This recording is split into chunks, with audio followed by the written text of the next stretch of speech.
తెలుగు ఇండస్ట్రీకి తెలంగాణ ప్రభుత్వానికి ఇటీవలే వివాదాలు కొనసాగుతున్న విషయం మనకందరికీ తెలిసిందే. ముఖ్యంగా పుష్ప 2 సినిమా ప్రిలీజ్ ఈవెంట్లో సీఎం రేవంత్ రెడ్డి గారి పేరు కనబడనీయకుండా రేవంత్ రెడ్డి గారు అనకుండా అల్లు అర్జున్ గారు వ్యాఖ్యలు చేయడం, ఆ తర్వాత రేవంత్ రెడ్డి గారు తెలుగు ఇండస్ట్రీపై సంచలన వ్యాఖ్యలు చేయడం ఇలా చకచకా జరిగిపోయాయి. ముఖ్యంగా పుష్ప 2 సినిమా ప్రిలీజ్ ఈవెంట్ సందర్భంగా ఆయన చేసిన వ్యాఖ్యలు వైరల్ అవుతున్నాయి. పుష్ప సినిమా రిలీజ్ తర్వాత ఒక మహిళ మృతి చెందడంతో ఇక తెలుగు ఇండస్ట్రీపై విమర్శలు ఎక్కువైన విషయం తెలిసిందే.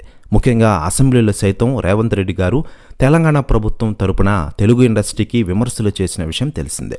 ఆ తర్వాత తెలుగు ఇండస్ట్రీ పెద్దలు రేవంత్ రెడ్డి గారిని కలిశారు. మరోవైపు తెలంగాణ ప్రభుత్వం వ్యవహరిస్తున్న తీరుపై ఇప్పటికే అక్కడి రాజకీయ నాయకులు స్పందిస్తూ ఉండగా తాజాగా కేటీఆర్ గారు స్పందించారట. ఆయన మాట్లాడుతూ సీఎం రేవంత్ రెడ్డి గారు తెలుగు ఇండస్ట్రీపై ఏదో కక్ష పెట్టుకుని ఇలా మాట్లాడుతూ ఉన్నారు.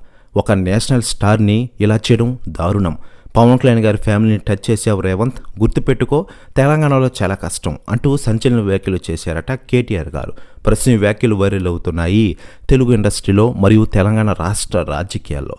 మరోవైపు పవన్ కళ్యాణ్ గారు ప్రస్తుతం ఆంధ్రప్రదేశ్ రాష్ట్ర రాజకీయాల్లో కీలకంగా వ్యవహరిస్తున్న విషయం తెలిసిందే. ప్రస్తుతం హరిహర వీరమల్ షూటింగ్తో ఫుల్ బిజీగా ఉన్న ఆయన పగలు రాజకీయాలు చేస్తూ సాయంత్రం సినిమా షూటింగ్లో పాల్గొంటూ బిజీగా ఉన్నారట.